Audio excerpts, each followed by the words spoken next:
Mix by Babli विकास। ऐ खुदा, अगर खुशी मिलती है उनको हमसे जुदा होकर तो दुआ है आपसे कभी मत बुलाना मेरे यार। डीजे मनीष रक्सौल।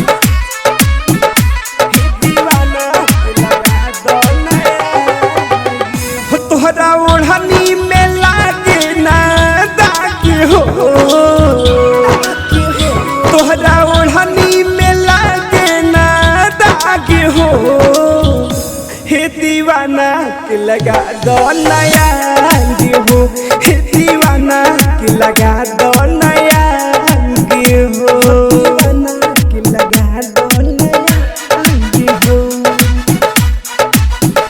तोहरा ओढ़नी में लागे ना दाग हो, तोहरा ओढ़नी में लागे ना दाग हो, हे दीवाना के लगा दो नया हो, हे दीवाना के लगा दो नया हो।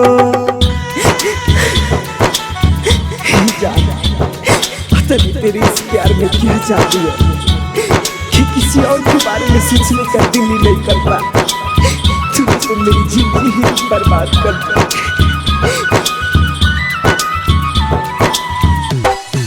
डीजे मनीष रक्सौल।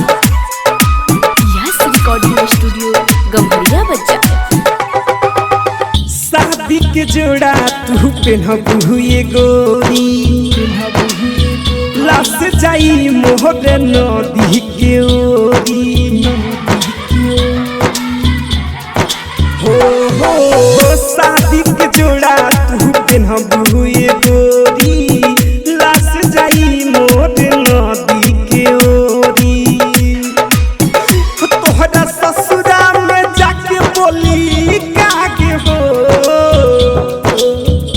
तोहरा ससुरा में जाके बोली कागे हो, हे दीवाना के लगा दो नया हो, हो दीवाना के लगा दो नया हो।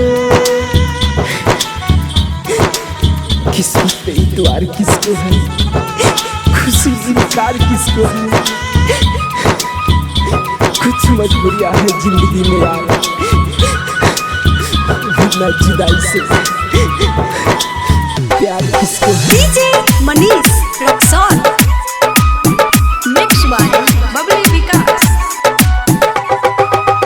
लोगवा कहेला कानून बाटे अंधा, और ठीक हमारा लगा रे हो कंधा। हो लोगवा कहे सब कानून बाटे अंधा, और ठीक हमारा लगा रे हो कंधा। हो राकेश अविनाश के दिहलूती आगे हो, हबीर जुआ कस के दिहलूता आगे हो, हे दीवाना के लगा दो नया हो, हो दीवाना के लगा दो नया हो। यस रिकॉर्डिंग स्टूडियो गम्हरिया बाजार।